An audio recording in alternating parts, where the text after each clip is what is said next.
금요은혜의 밤에서부터 시작해서 사무엘상을 말씀을 함께 나누기 시작했고, 어느덧 사무엘하의 말씀을 첫 장을 함께 나누고 있습니다. 오늘도 말씀을 나눌 때에 하나님의 귀한 그 마음들을 함께 나눔을 통하여 하나님의 마음에 합한 자로서 더욱더 성장해 나가는 우리의 삶이 될 수 있기를 간절히 소망합니다. 오늘 사무엘하의 첫머리를 여는 오늘 본문은 그 내용상 사무엘상 마지막 장과 연결하고 있습니다. 즉 사울의 죽음 이후에 계속되는 사건이 전개되고 있는 것이죠. 그 전개되는 내용은 무엇입니까? 왕이 된 사울은 계속해서 블레셋과 전쟁을 하게 되는데 그들을 매우 두려워한 것이 바로 사울의 마음이었습니다. 하나님을 의지하지 않고 자기의 힘만 의지하였기 때문에 두려워했던 것이죠. 결국은 사울은 어떻게 됩니까? 그 두려운 존재로 말미암아 죽게 됩니다. 왕관은 쓰고 있었지만 왕으로서의 존귀함을 유지하는 삶을 살지 못한 것이 사울이었고, 주님이 주시는 우리의 멸류관 또한 우리가 바로 쓰지 못한다고 한다면 눈에 보이는 이 멸류관이 오히려 더 삶을 불행하게 만들 수 있다는 것을 오늘의 말씀을 통하여 우리가 함께 나누고 깨달을 수 있기를 간절히 소망합니다. 그래서 역대상 10장 13절로 14절에는 사울의 죽음에 대해서 이렇게 말하고 있습니다. 사울이 죽은 것은 여호와께 범죄하였기 때문이라. 그가 여호와의 말씀을 지키지 아니하고 또 심적한 자에게 가르치기를 청하고 여호와께 묻지 아니하였으므로 여호와께서 그를 죽이시고 그 나라를 이새의 아들 다윗에게 넘겨주셨더라 라고 말입니다. 그리고 오늘 본문 위에는 소위 사울의 명령을 쫓아 자신이 사울의 목숨을 끊어주었다고 주장하는 한 아말렉 사람이 등장하고 있습니다. 사울의 비극적인 사망 소식을 접한 다윗은 옷을 잡아 찢고 크게 슬퍼하며 애통합니다. 사울을 죽였다고 자처한 아말렉인에게 상을 줄 것부터 하지만 상이 아니라 오히려 그의 목숨을 처단하고 말죠. 그런 후에 오늘 우리가 함께 읽었던 이 본문의 말씀처럼 활노래인 조가를 지어 부르며 몰락한 사울 왕가를 위해 분명하게 애도하고 있는 것이 오늘 본문 가운데 나오고 있습니다. 그런데 우리가 이 본문 말씀 가운데 살펴보면 요나단의 죽음을 비통해하면서 덤으로 사울 왕을 함께 껴주는 것이 결코 아니라는 겁니다. 다윗은 사울과 요나단의 죽음을 동등하게 바라보고 있습니다. 똑같이 비통하고 있으며 똑같이 높이고 있는 것이죠. 미움 땅에 당했던 고통도 사랑 때문에 겪는 고통도 그 조가에서는 함께 어우러져 있다라는 겁니다. 그래서 오늘 본문 23절 말씀에는 이렇게 말하고 있습니다. 사울과 요나단이 생전에 사랑스럽고 아름다운 자이러니 죽을 때에도 서로 떠나지 아니하였도다. 그들은 독수리보다 빠르고 사자보다 강하였도다 라고 말입니다. 그런데 이 말이 참 신기하고 놀랍지 않습니까? 사도 바울은 로마서 12장 14절로 21절 말씀 가운데 이렇게 얘기합니다. 너희를 박해하는 자를 축복하라. 즐거워하는 자들과 함께 즐거워하고 우는 자들과 함께 울라. 아무에게도 악을 악으로 갚지 말고 모든 사람 앞에서 선한 일을 도모하라. 할 수 있거든 더불어 화목하라. 너희가 친히 원수를 갚지 말고 하나님의 진노하심에 맡기라. 내 원수가 지리거든 먹이고 목마르거든 마시게 하라. 악에게 지지 말고 선으로 악을 이기라 라고 말합니다. 그러나 이 말씀은 우리 가운데에 충분히 자연스럽게 읽어나갈 수 있지만 우리 삶 가운데 이 말씀을 풀어서 삶의 가운데 적용하려고 한다면 결코 쉬운 일이 아닙니다. 사울은 다윗을 미워했습니다. 그래서 다윗이 사울을 죽이진 않았지만 그가 죽었다고 한다면 일이 슬퍼할 일도 아닌 것이죠.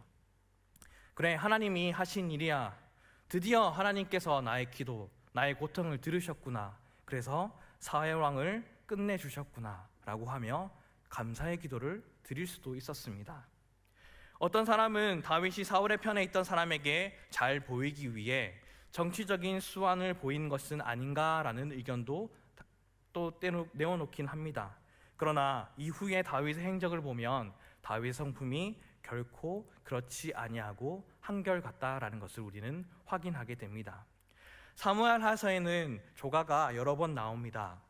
3장에 가보게 되면 대적이었던 사울 왕의 장군이었던 아브넬이 요압 손에 죽게 되자 그의 죽음을 슬퍼했고 몸소 상여 뒤를 따라가서 장사하고 애통하고 금식하며 애가를 지어 부르는 것을 확인하게 됩니다. 다윗은 아들 압살롬이 반역을 일으켰다가 요압의 손에 죽게 되었을 때에도 승리를 기뻐하기보다 비통해하는 아버지의 마음으로 통곡합니다. 그래서 18장 33절 말씀 가운데에 왕의 마음이 심히 아파 문 2층으로 올라가서 우니라. 그가 올라갈 때에 말하기를 내 아들 압살롬아, 내 아들 압살롬아, 차라리 내가 너를 대신하여 죽었더라면 압살롬 내 아들아 하였더라 라고 애절하게 부르고 있는 것이죠. 이처럼 다윗은 자신이 얻을 수 있는 정치적인 승리 자체보다 생명을 진정으로 소중하게 여길 줄 아는 마음, 죽은 자체를 슬퍼할 줄 아는 마음, 그리고 모든 사람을 진실한 긍휼로 대하는 마음이 그 마음 가운데 있었던 겁니다. 이러한 진실된 다윗의 인격이 있었기에 온 백성들은 그를 존경하며 따르고 전적으로 신뢰하는 지도자가 될 수 있었던 것이죠. 이는 곧 어떠합니까? 하나님께로부터 마음에 합한 자라고 일컬음을 받는 사람인 것입니다. 다윗은 진심으로 사울과 요나단의 죽음을 슬퍼합니다. 다윗은 사울이 자기를 대한 일로 사울을 결코 평가하지 않습니다. 이것이 중요합니다. 사울의 행위가 사울이라는 사람의 가치를 결코 나타내는 것이 아니라는 것이죠. 우리는 사울의 행위가 때때로 사울이라는 사람의 가치를 나타낸다고 생각할지 모릅니다. 그러나 다윗은 사울의 행위로 결코 보지 않았습니다. 사울의 가치는 어디에 나온다고 말합니까? 사울에게서 나오는 것이 아니라 하나님에게서 나온다라고 보았던 겁니다. 다윗은 사울이 어떻게 하느냐에는 관심이 전혀 없고 그도 역시 하나님의 사람이란 데에 관심이 있었던 겁니다. 다윗이 자신에게 적대망을 가지고 있었던 그 일을 행했던 사울을 전혀 두려워하지 않던 이유가 바로 거기에 있었던 것이죠. 사울을 미워하거나 또 죽이지 않는 이유도 바로 거기에 있었던 겁니다. 그래서 오늘 다윗은 사울의 죽음을 진정으로 슬퍼할 수 있는 겁니다. 자기를 죽이려던 자의 죽음을 애통해할 수 있었던 것이죠. 원수를 사랑할 수 있는 비결은 원수가 행하는 것으로 감정을 품을 일이 아니라 하나님이 그 사람을 어떻게 보시고 있느냐에 관심을 가지는 방법 앞에 우리는 없는 겁니다. 하나님이 그 사람을 불쌍히 여기고 보신다고 한다면 나도 그를 불쌍하게 여길 줄 알아야만 합니다.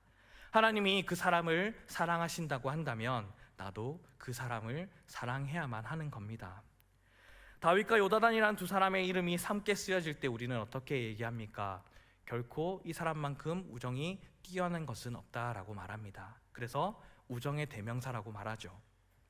그런데 다윗과 요나단이 얼마나 깊은 우정을 오랫동안 지속했는지 성경을 통해서 우리는 앞서 살펴보았듯이 우리가 일반적으로 가진 우정에 대한 정의가 수정되어야만 하고 서로를 바라봄이 하나님이 나를 바라본 같이 해야 된다라는 것을 우리는 깨달을 수 있기를 원합니다.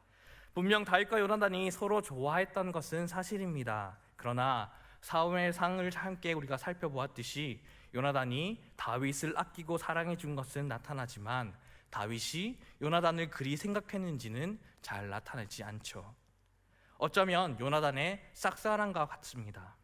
뿐만 아니라 다윗과 요나단의 깊은 우정을 오랫동안 나누기에는 물리적이고도 상황적인 거리가 너무나도 많이 있었습니다. 다윗과 요나단은 서로가 서로에게 존재하는 것이 또 불편한 관계였습니다. 다윗이 없었다면 요나단의 왕권은 보장되어 있었죠.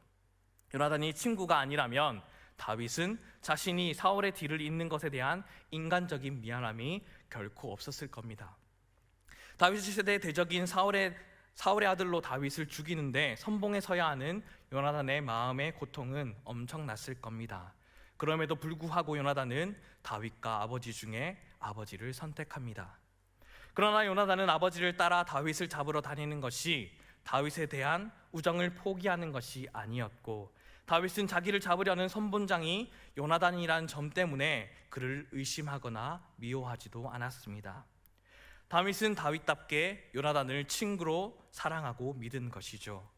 그는 요나단이 사울을 버리고 자기에게 달려와 주지 않는 것을 단 한 번도 비난하거나 섭섭해한 적이 결코 없습니다. 그들의 우정은 굳이 옆에 있어 줘야만 하는 초보적인 우정의 신앙이 결코 아니었던 겁니다. 다윗이 느꼈던 사울의 적대감과 요나단의 우정은 너무나도 떨어져 있는 다른 것들입니다.